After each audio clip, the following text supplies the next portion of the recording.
Depois de uma série de mensagens, 4 semanas a gente conversando sobre boa gestão da vida, dentre outras razões eu pensei, puxa, se a gente já engata uma nova série assim, fica muito pesado, ninguém aguenta. A gente até tinha algumas coisas preparadas para essa série de aniversário da igreja. Todo mês de março e todo ano a gente sempre fala um pouco sobre a missão da igreja, mas devido ao momento que a gente tem vivido, eu decidi que talvez tinha que ter um assunto um pouco mais pertinente para a gente trabalhar.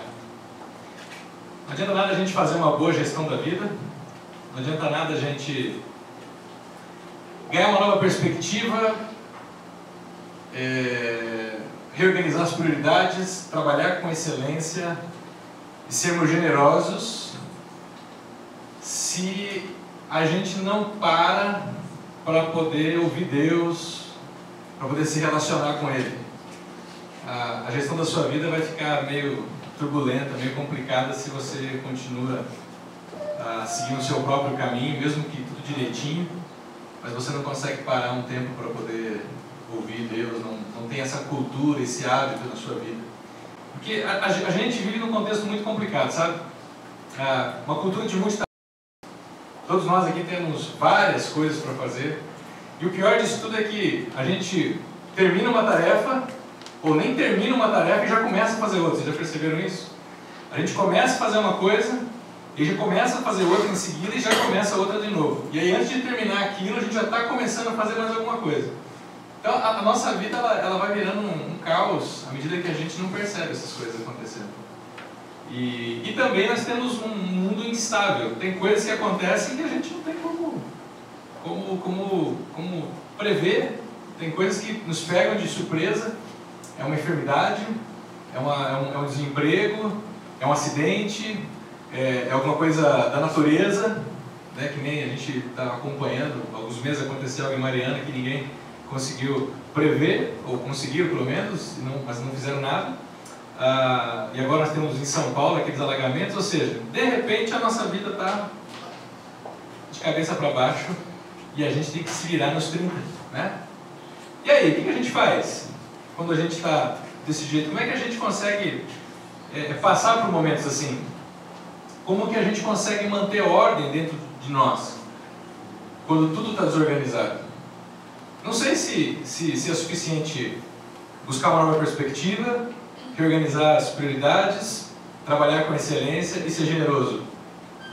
Talvez você vai fazer tudo isso, mas dentro de você ainda vai continuar afoito, aflito, você ainda vai continuar ansioso, preocupado, não é? Porque a gente vive uma cultura que nos deixa assim. Por isso, hoje de manhã, eu quero tratar algo com vocês um pouco mais leve, talvez, no assunto, mas eu queria falar com vocês sobre a oração como diálogo com Deus. O Eugene Peterson é um pastor muito sábio já, com cabelos brancos, e ele sempre fala que esse é o tripé da nossa vida: leitura e meditação na palavra de Deus, oração como diálogo com Deus e orientação espiritual, ou seja, mentoria. Um contexto de comunidade onde você pode viver deixando que pessoas cuidem de você, mas também cuidando de pessoas. E hoje de manhã eu não vou falar dos 3, mas eu vou falar desse que eu considero também muito importante para a nossa caminhada, que é a oração como diálogo com Deus. E para isso eu vou usar o texto de Lucas, capítulo 11, versículos 1 a 4, resgatando a prática da oração nas nossas vidas.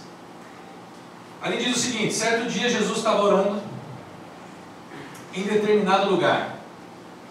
Tendo terminado, um dos seus discípulos lhe disse: Senhor, ensina-nos a orar, como João ensinou aos discípulos dele. Os discípulos de João Batista, no caso aqui. Os discípulos de Jesus estavam dizendo: Jesus, os discípulos de João Batista aprenderam a orar com João Batista, então ensina a gente a orar. E aí Jesus disse para eles o seguinte: olha, quando vocês forem orar, digam o seguinte: Pai, santificado seja o teu nome, venha o teu reino, dá-nos cada dia o nosso pão e perdoa os nossos pecados, pois também perdoamos a todos os que nos devem. e não nos deixes cair em tentação. É parecido com a oração do Pai Nosso, mas essa oração é a oração relatada por Lucas, então ele tem algumas ênfases diferentes. O interessante é que esse momento que Jesus ensina os discípulos é uma circunstância na vida de Jesus muito difícil. Esse momento onde ele fala para a gente orar: Pai Nosso que estás no céu, santificado seja o teu nome, dá-nos nosso pão, perdoa os nossos pecados, com essa leveza toda, ele acontece num momento de muito conflito na vida de Jesus. Jesus vai começar a passar por um momento complicado. Primeiro com as multidões, porque Jesus vai em seguida libertar uma pessoa que estava endemoniada, oprimida por um demônio. E aí quando Jesus liberta essa pessoa, estranhamente a multidão começa a acusar aquilo, dizer que Jesus estava fazendo aquilo em nome de Beelzebul. Estava dizendo para ele assim: olha, Jesus, você está fazendo isso aí em nome do diabo mesmo, isso não é de Deus. E em outras palavras, ele vai começar a levar o nome do próprio diabo na vida dele, porque ele fez o bem. E aí ele vai ter que começar a lidar com esse conflito com a multidão que o seguia. Mas também ele vai ter um momento de conflito com os fariseus e os escribas. Quem que eram esses caras? Eram religiosos, eram filósofos, eram gente que conhecia muito de teologia, muito relacionamento com Deus. Mas você vai ver no capítulo 11 que Jesus ele é convidado para ir fazer uma refeição, jantar na casa de um dos fariseus. E o que deveria ser um momento de descanso para Jesus se torna um momento muito conflituoso, porque algumas palavras meio que atravessadas vão começar a ser ditas, e Jesus começa a desnudar as motivações desses caras. E Jesus começa a dizer para eles que é o seguinte: olha, vocês, apesar de parecerem muito religiosos, muito gente boa, vocês têm coisas complicadas dentro do coração de vocês que vocês não reconhecem.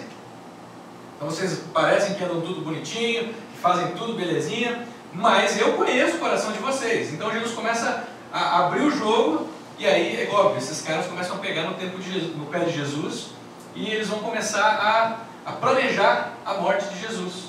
Se você ler o Evangelho de Lucas, você vai ver que a partir do capítulo 15, quando Jesus começa a voltar para Jerusalém, a partir dali a vida de Jesus começa a virar um caos, um inferno, porque ele está sempre sendo perseguido por alguém, ele sempre está tendo conflitos desnecessários, inclusive com pessoas que interpretam erradamente as coisas que ele diz, e o pessoal está sempre tentando achar alguma coisa para poder acusá-lo, né? Então esse é o contexto que Jesus ensina a oração. E o contexto antes da oração é o contexto quando ele entra na casa de Marta e Maria. Vocês conhecem toda a história, que ele entra com os seus discípulos ali. Uma delas começa, eu sempre falo uma delas porque eu sempre esqueço qual que é a Marta, qual que é a Maria, mas uma delas vai para a cozinha, começa a preparar as coisas, e aí a outra fica na sala ouvindo as palavras de Jesus. E de determinado momento aquela que foi para a cozinha olha para Jesus e fala: escuta, Jesus, você não se importa que a folgada da minha irmã fica aí ouvindo as suas palavras enquanto eu estou aqui ralando, né? E Jesus fala para ela: olha, Maria ou Marta, não lembro qual, alguém sabe? Marta,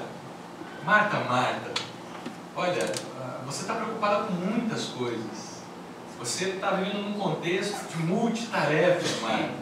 Olha, Marta, Maria escolheu a melhor parte, ou seja, ela escolheu, ela foi atrás, ela disse: eu quero ficar com essa melhor parte, e isso não vai ser tirado dela. Interessante que Jesus ele ensina essa oração para os seus discípulos não como se fosse um mantra. Ele não diz assim: olha, vocês falem essas palavras e aí se você repetir isso 50 vezes você vai ficar livre de olho gordo, né? Olha, repitam isso, e se vocês fazerem isso 100 vezes durante o seu dia, a sua vida vai ser próspera. Não tem nada a ver. Essa oração de Jesus não é um mantra. O que Jesus ensina através dessa oração aos seus discípulos, na verdade, eu acho que são pontos de checagem, são pontos de referência na maneira como a gente ora. E eu vou passar por alguns desses pontos hoje de manhã com vocês. Quando a gente fala em resgatar a prática da oração na nossa vida, eu acho que uma das primeiras coisas que a gente precisa lembrar é que a oração ela demanda solitude, não solidão. Solidão é algo totalmente diferente. O texto de Lucas começa dizendo para a gente que Jesus estava orando um certo dia em determinado lugar. Eu sei, tem gente que fala assim, Fernando, eu costumo orar quando eu vou para Belo Horizonte, de manhã no trabalho, eu vou orando no carro, então, ok, isso tem espaço na nossa vida também. Mas existe uma esfera da oração que precisa ser intencional, que precisa ser alguma coisa que a gente quer fazer, alguma coisa que a gente planeja fazer para estar ali com exclusividade. Então, Jesus não estava realmente orando enquanto ele dirigia pelas ruas da Palestina, não estava orando enquanto ele tomava café numa padaria. Jesus estava orando num lugar determinado, em algo que ele planejou-se para estar ali, intencionalmente, um lugar de oração. E o interessante é que quando você pega o Evangelho de Lucas, você começa a perceber que essa era uma prática de Jesus. A oração intencional, aquela que você diz assim, eu preciso nesse dia, ou eu preciso durante o dia ter um tempo de oração. Você vai, por exemplo, para Lucas 5, você vai ver lá que Jesus se retirava para lugares solitários e orava. Outro texto, num daqueles dias, Jesus saiu para o monte a fim de orar e passou a noite orando a Deus. É daqui que alguns irmãos tiraram a ideia de que orar no monte é mais sagrado, mas não é isso.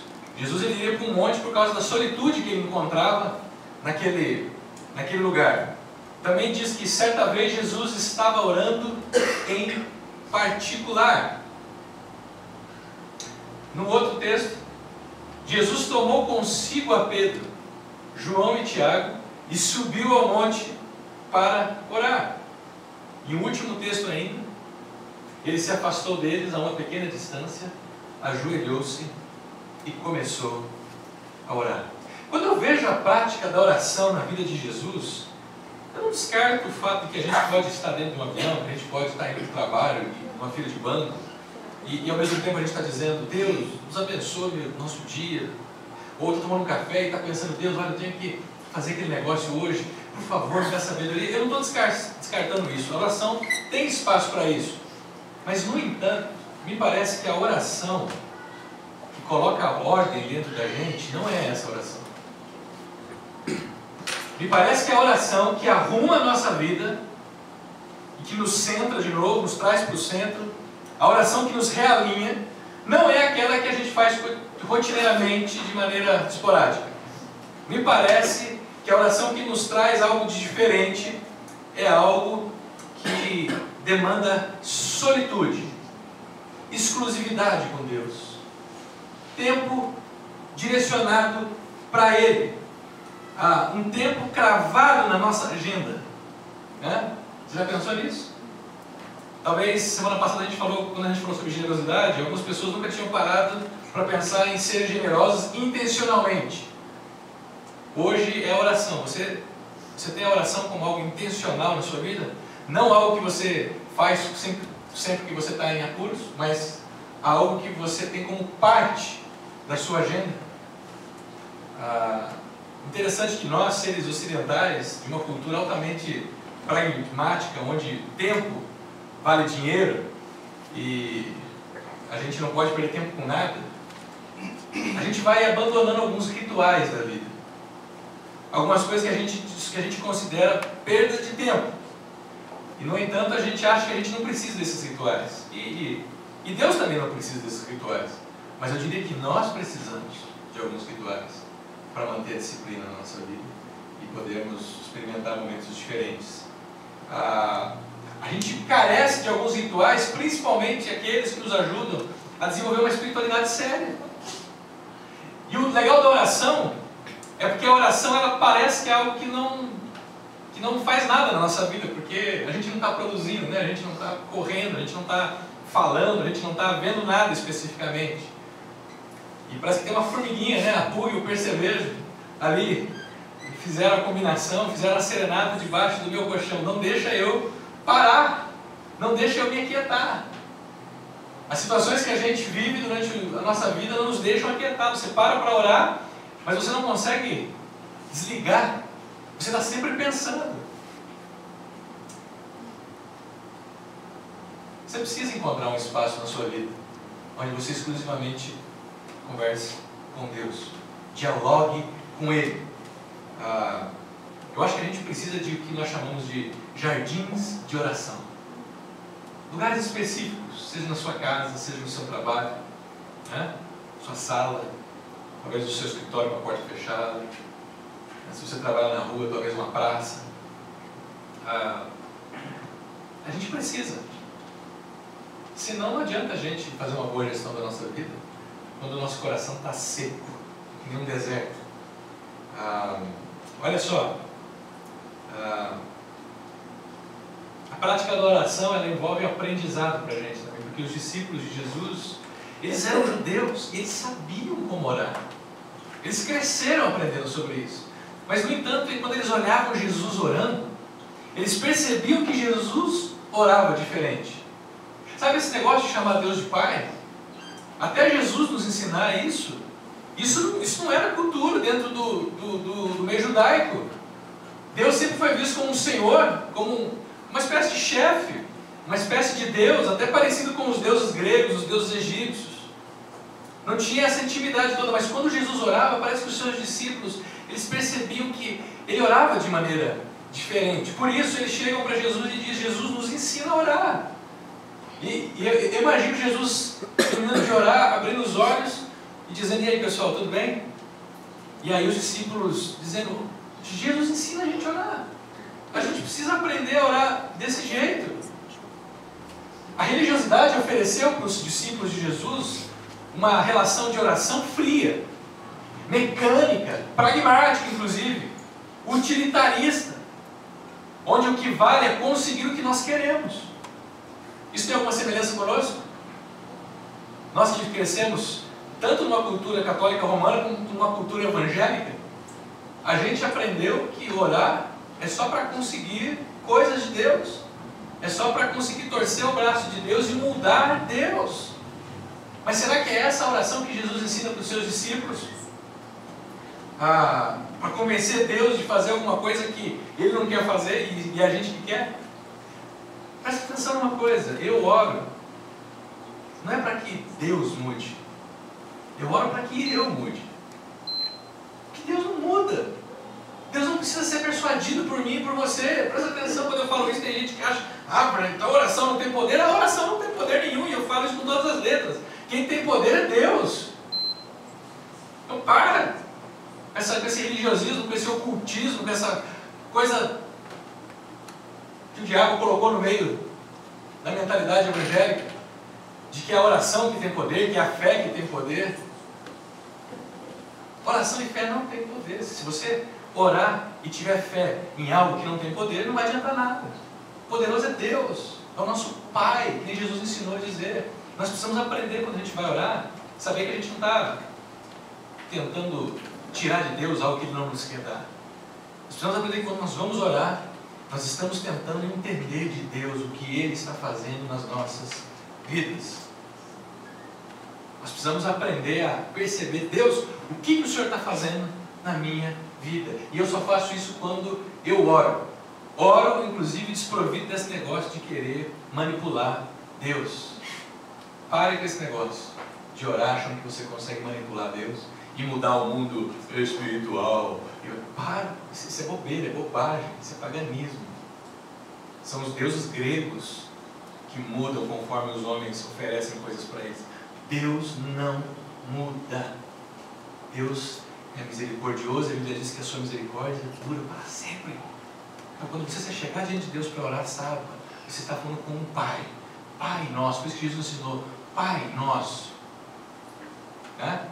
Essa semana eu vi uma história muito interessante, em conexão com isso. Um pai que tinha um filho de 6 anos, mais ou menos, e ele iria completar 7 anos na semana seguinte. O pai perguntou para ele: filho, o que você quer ganhar no seu aniversário?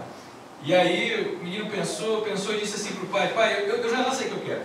É o seguinte, se no próximo ano o senhor tiver mais tempo na sua agenda para brincar comigo, eu vou querer uma bola de basquete, tá? Mas se o senhor não vai conseguir ter mais tempo na agenda para brincar comigo, então eu vou querer uma bola de futebol, porque daí eu brinco com os meninos de rua. Pergunta é o seguinte: o que será que esse menino realmente queria quando ele pedia a bola para o pai? Queria do pai. Mais especial para esse menino do que a bola era a presença do pai.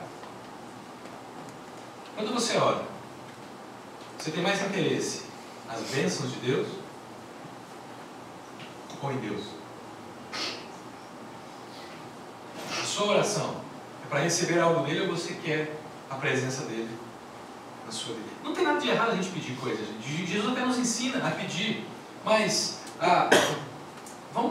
você há de convir comigo que a oração da pessoa imatura, a oração daquele que tem uma visão utilitarista de Deus, é aquela oração que traz uma lista para Deus e se concentra em tirar de Deus o máximo possível. É de tirar de Deus, é de arrancar, extorquir Deus. Oi? Extrair de Deus. A oração daquele que é imaturo é aquela oração que chega e só quer tirar, e não aproveitar da presença de Deus na vida. Mas na medida que a gente vai conhecendo a Deus e andando com Ele, a gente começa a aprender quem é Deus, a gente começa a confiar no caráter de Deus. E a gente começa a perceber que Deus não é esse Deus instável, que de repente ele acorda de manhã querendo pegar a você de pau. Ele não tem TPM, né? Ele não fica bravo quando as coisas estão instáveis em casa. Deus não muda, Deus é instável, Deus é estável. Então quando eu me chego diante dele, eu não preciso ter esses dedos, ai Deus, o Senhor está bem hoje, o seu humor está legal hoje, como é que é? Posso pedir? Não! A gente precisa aprender que aquele que amadurece na relação com Deus, consegue chegar na presença de Deus, falar com Ele, talvez pedir algumas coisas, mas ele quer mais Deus do que as bênçãos de Deus. A prática da oração reconecta a gente com a eternidade, porque a gente vive numa dimensão da vida, que é a história, né, onde a gente está inserido, e a gente não sabe, a gente não percebe muitas vezes o que Deus está fazendo ao nosso redor. E quando a gente ora, a gente percebe que existe uma outra maneira de enxergar, uma nova perspectiva. Os discípulos foram ensinados a orar assim: olha, Pai, santificado seja o teu nome, venha a nós o teu reino. O termo santificado aqui é uma referência do Antigo Testamento, onde todas as vezes que alguém contemplava Deus no seu alto e sublime trono, seus anjos ao redor cantando Santo, Santo, significa que Deus não era confundido com o caos das nossas vidas. Deus não se mistura com a desordem que a gente vive. Pelo contrário, santificado seja o teu nome quer dizer que Deus está acima disso. Que Deus não se deixa corromper por isso, que Deus não fica incapaz diante disso, não. Seja qual for a situação que a gente vive, Deus está acima disso e Ele pode intervir nisso. Por isso que Jesus fala: Pai, o Senhor está acima de tudo. O Senhor não vai ser pego de surpresa. E que diferença isso faz nas nossas vidas? O Eugênio Peterson, quando ele fala do livro de Apocalipse, ele diz que João, o escritor de Apocalipse, quando ele escreve Apocalipse, ele está vivendo um momento de caos na história. Você sabia? O Apocalipse, que é usado para falar tanta besteira também aí, quando João escreve Apocalipse, ele está vivendo um momento onde ele está vendo as igrejas, os irmãos sendo perseguidos pelo Império Romano. Ele está vendo igrejas que estão abandonando a fé. Então, lá, se você vai ler os primeiros capítulos de Apocalipse, diz que João sentou-se para orar. E quando ele orou, ele viu Deus. E quando ele viu Deus, o coração dele se acalmou. Isaías, quando você vai ler Isaías capítulo 6, eu acho, ele tá aflito que o rei Uzias havia morrido, e ele entra no templo dizendo: Deus, e agora? E aí o relato diz que ele viu Deus sentado no seu sublime trono, ganhou a consciência disso, e de repente o seu coração entrou em paz. Será que a gente não vive medrosos demais, ansiosos demais? Porque a gente não tem tido tempo para parar e contemplar Deus, e perceber Deus na nossa vida?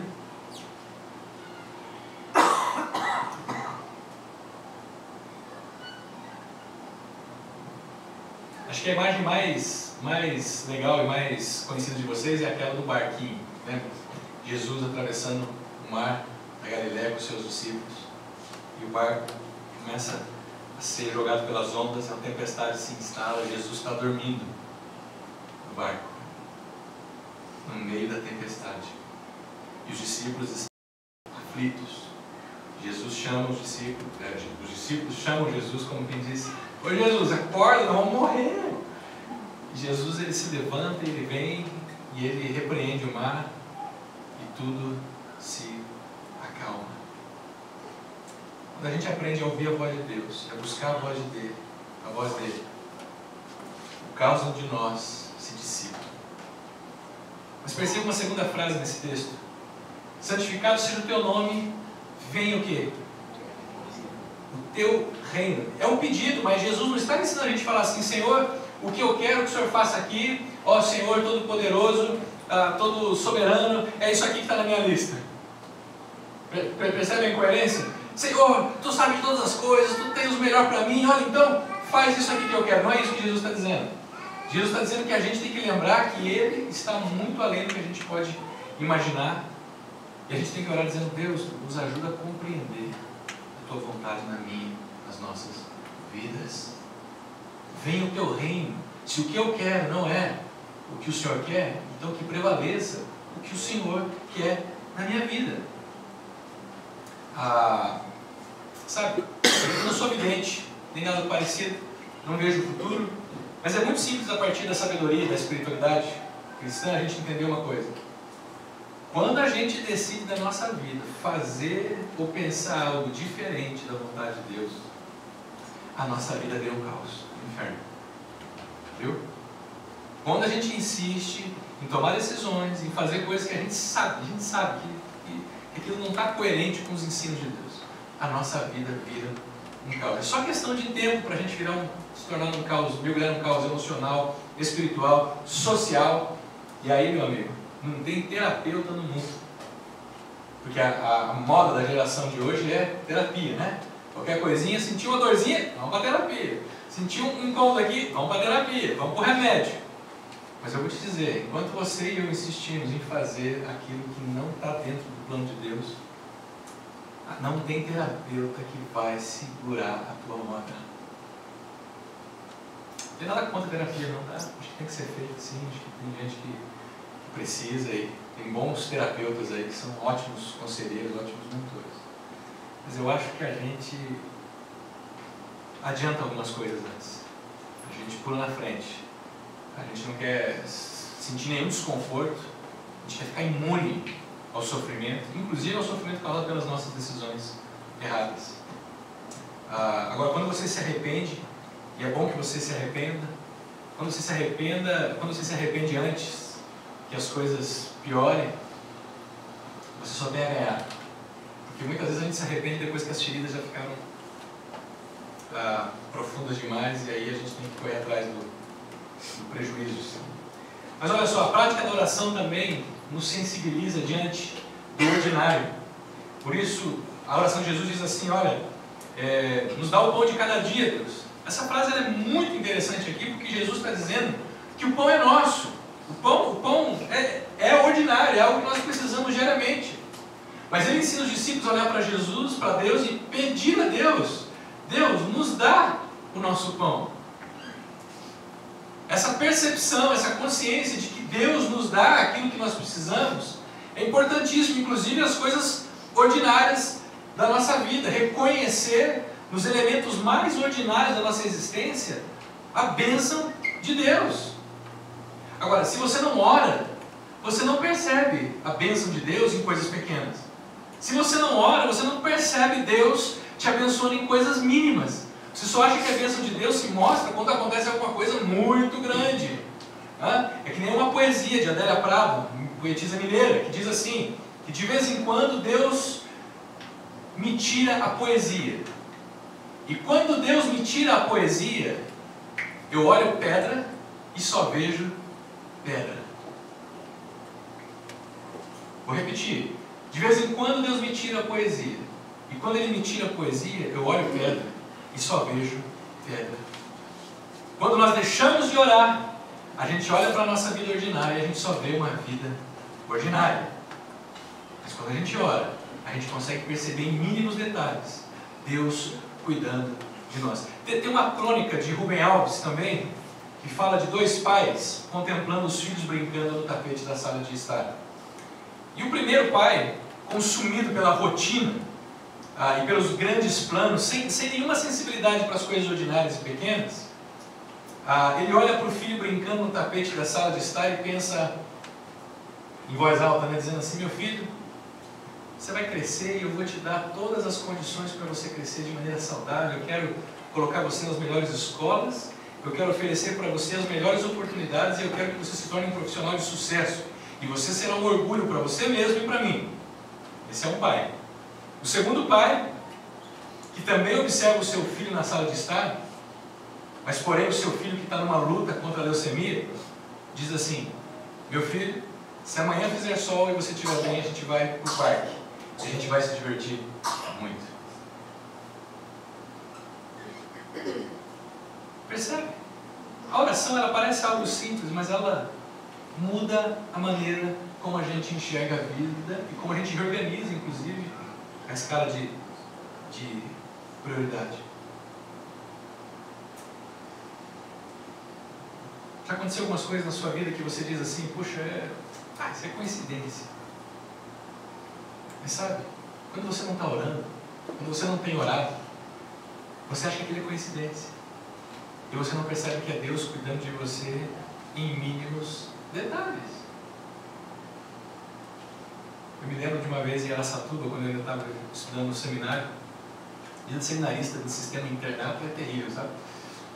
E duro demais, não tinha dinheiro para nada. Na verdade, não tinha dinheiro, né?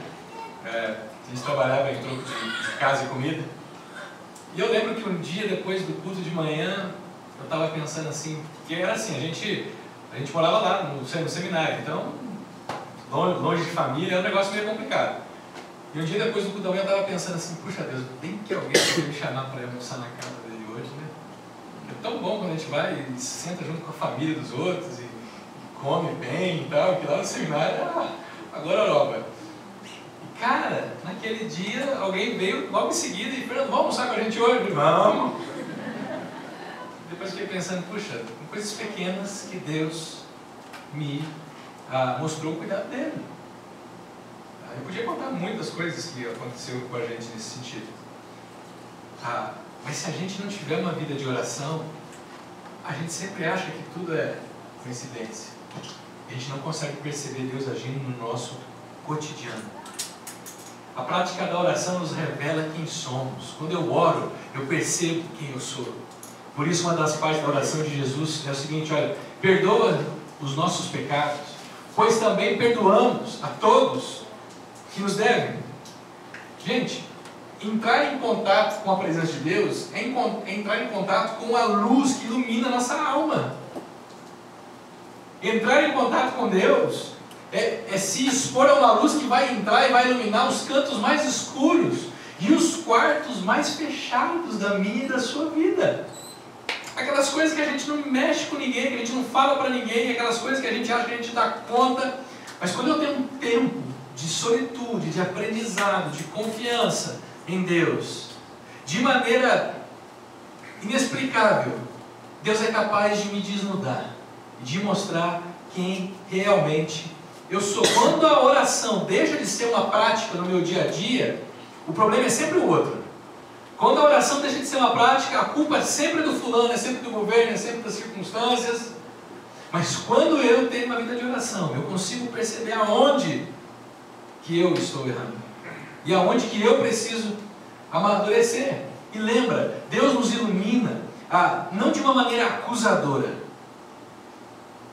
como quem diz, você está errado, mas Ele nos ilumina de uma maneira amorosa, dizendo: meu filho, olha as opções que você está fazendo, isso vai levar você para o caos.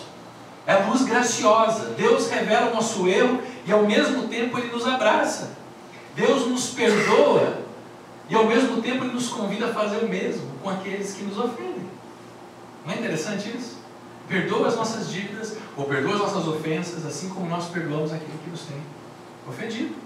Mas a prática da oração também nos previne do caos. Porque uma das coisas que Jesus fala para os discípulos orar é o seguinte: Deus, não nos deixa cair em tentação. E para mim essa última frase ela tem uma profunda relação com o que Jesus estava por enfrentar. Lembra que eu falei no começo? Da questão da multidão. Você vai perceber que depois desse texto aqui, Jesus vai começar a entrar em conflito com as multidões. E as multidões nos ministérios de Jesus, elas são grande fonte de tentação para Ele. Porque uma hora elas querem fazer de Jesus o rei, e outra hora elas querem crucificá-lo e querem matá-lo. E aí eu sei que, na verdade eu não sei o quanto na sua vida, mas talvez na minha vida, uma das coisas que mais ameaça o meu coração são os conflitos. Uma das coisas que mais tem potencial para me desestabilizar são conflitos. E Jesus vai estar imerso em situações de conflito. E antes de emergir essas situações de conflitos, ele diz: não nos deixe cair em tentação, porque os conflitos podem sim ameaçar a ordem dentro de nós e estabelecer a desordem e nos alcançar. O grande problema na vida não é você passar por momentos de caos. O grande problema é quando o caos começa a adentrar dentro de você. É quando você começa a cair na tentação. O problema não é a gente enfrentar problemas e enfrentar desertos. O problema é quando o deserto começa a se instalar dentro de nós e a gente deixa de florescer, e a gente começa a ficar ressequido, sem água, sem sermos irrigados. E a oração é uma grande fonte de irrigação das nossas vidas. Eu sei, você não vê nada acontecendo, você senta, você olha, você pensa, aqui não vale de nada. Mas esse é um segredo, é uma surpresa para aqueles que têm coragem de embarcar nessa prática. Não cair em tentação é não deixar que o caos exterior alcance o seu interior.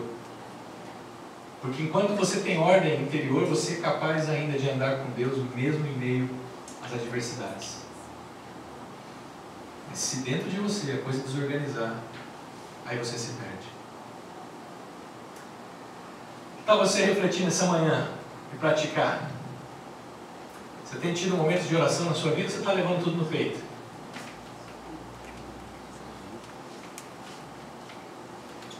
Está levando tudo do seu jeito? E você acha que esse negócio de oração não vale nada? Então nessa manhã toma a decisão de criar jardim de oração na sua vida. Prática de oração, se abrir com Deus. Ora, Pai nosso, o Senhor é acima de tudo, santificado seja o teu nome. Pai, faz o teu reino na minha vida, não deixa eu ficar me perdendo na minha vontade, mas traz o teu reino. Me dá o pão que eu preciso diariamente. Não me deixa cair em tentação. Perdoa os meus pecados. Assim como eu tenho perdoado aqueles que têm pecado contra mim. Não me deixa cair em tentação, mas me livra do mal. Tenha coragem de orar assim a Deus. De maneira simples, mas profunda e com consciência.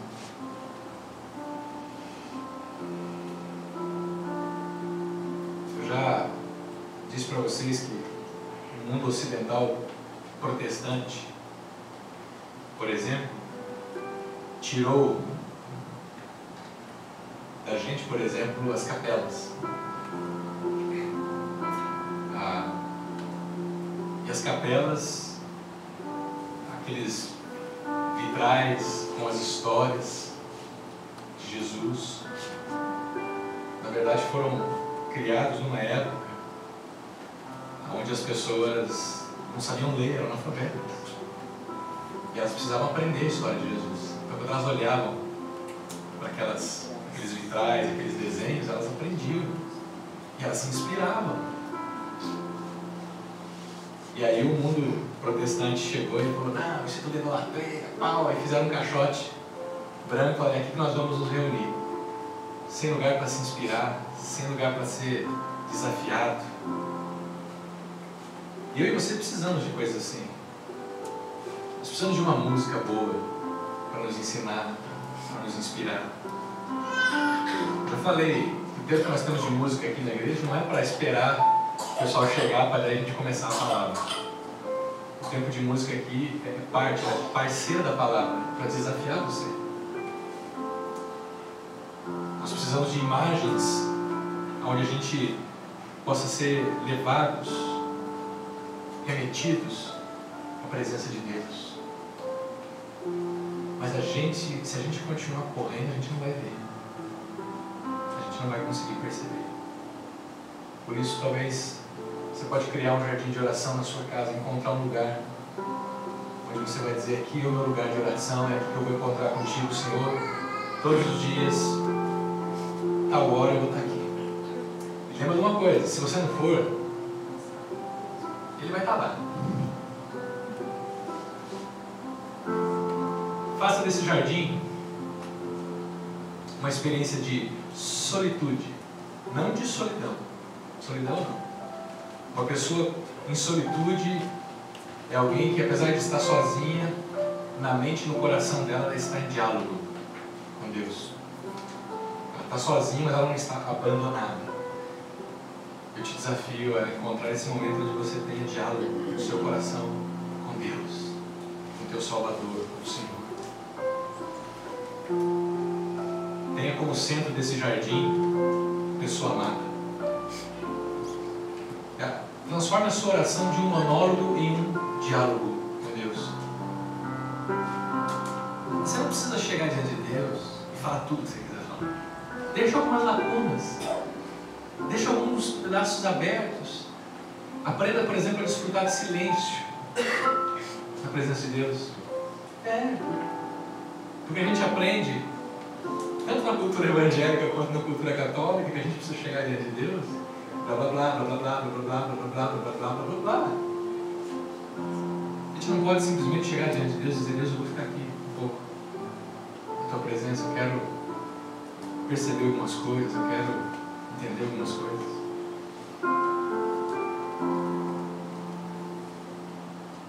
Estar em silêncio na presença de Deus também é orar. E não foram poucas as vezes na minha vida que eu entrei na presença de Deus e não tinha o que dizer e simplesmente fiquei quieto lá. Sabe aquela criança que apronta na rua e sai correndo para casa porque os meninos querem pegar ela de pau? Mas ela entra correndo dentro de casa e se esconde atrás do pai e fala: pai, protege. Acho que é mais ou menos assim. O pai pergunta para o filho: o que aconteceu, menino? Ele fala: não foi nada, não quero falar sobre isso. Às vezes a gente precisa correr para os braços de Deus e se talvez Deus vai perguntar: o que foi? Você pode dizer para Ele: olha, não quero falar sobre isso. Mas o legal é que Ele já sabe o que você não quer falar. Por isso você pode descansar na presença dEle. Quando você orar, ore principalmente essas duas frases: vem teu reino. Porque essa frase que a gente diz é essa frase que dá ordem ao nosso caos.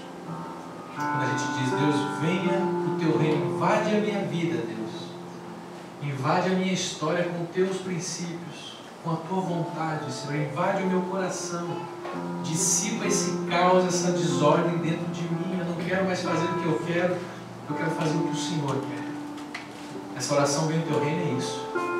Vem, Senhor, e me usa e faz de mim o que o Senhor quiser. Mas também essa outra frase: não nos deixe cair em tentação. É essa frase que previne o caos na nossa vida. É quando você diz: Senhor, existem problemas na minha agenda, existem conflitos, dificuldade no meu dia a dia, mas Senhor, não me deixa cair em tentação. Não permita que o caos influencie o meu interior. Isso só vai acontecer, querido, se você separar um tempo em um lugar determinado para falar com o Senhor todos os dias. Que tal você fechar os seus olhos? Que tal você pensar naquilo que a gente conversou? Não sei qual é o seu momento. Talvez você precisa fazer como aquela criança correndo, entrar dentro de casa e abraçar o pai. Talvez você precise ser envolvido pelos seus braços. Talvez nessa manhã você precise dizer: Deus, venha o teu reino na minha vida. Eu ando longe do Senhor, eu quero viver o teu reino, quero fazer a tua vontade. Não me deixa cair em tentação. Mas talvez a frase mais importante que você vai pronunciar nesta manhã a Deus talvez seja: Pai querido, eu quero ter um jardim com o Senhor para te encontrar diariamente. ouvir a Tua voz, contemplar a Tua pessoa e conhecer mais do Senhor. E também conhecer mais de mim. Eu quero um jardim com o Senhor, um jardim de oração.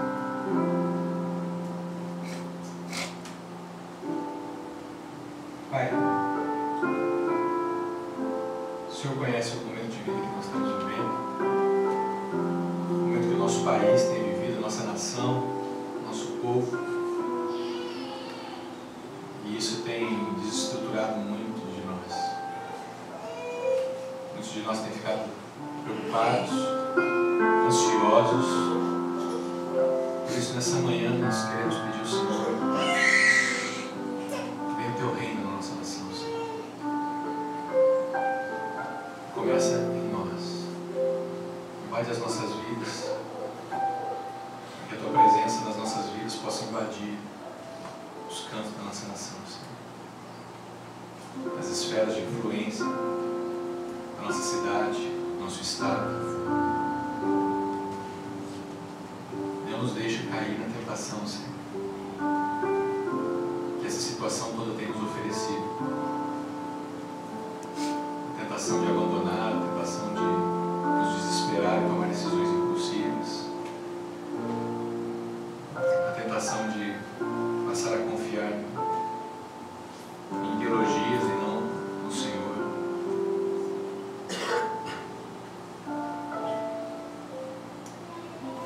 Mas também alguns de nós, Senhor, têm enfrentado crises de cunho mais pessoal. Eu te lembro do Jonas, por exemplo, essa semana, que teve algumas complicações médicas, as pessoas voltaram para o CTI e agora está sendo tratado novamente ali. Eu sei que o Elton e a Bruna têm vivido momentos difíceis, Senhor. Mas não deixe eles caírem em tentação. Eles continuem atentos à Tua voz. Pai, tem irmãos aqui nessa igreja, pessoas que têm vivido crises no seu casamento, na relação com seus cônjuges. É a coisa que eu peço a Ti nessa manhã, né? Venha o Teu reino sobre essas vidas. Ajuda esses homens e essas mulheres a viverem os valores do Teu reino nos seus casamentos. Não deixe eles cair na tentação do divórcio, na tentação da falta de respeito, da violência verbal, da violência física. E alguns de nós que têm enfrentado crises financeiras, falta de emprego, Senhor. E isso tudo tem desestruturado o nosso interior. Por isso, nessa manhã, nos ajuda a olhar para o Senhor e dizer: santificado é o Teu nome. O Senhor está acima de tudo isso. Alguns de nós, Pai, temos enfrentado enfermidades físicas.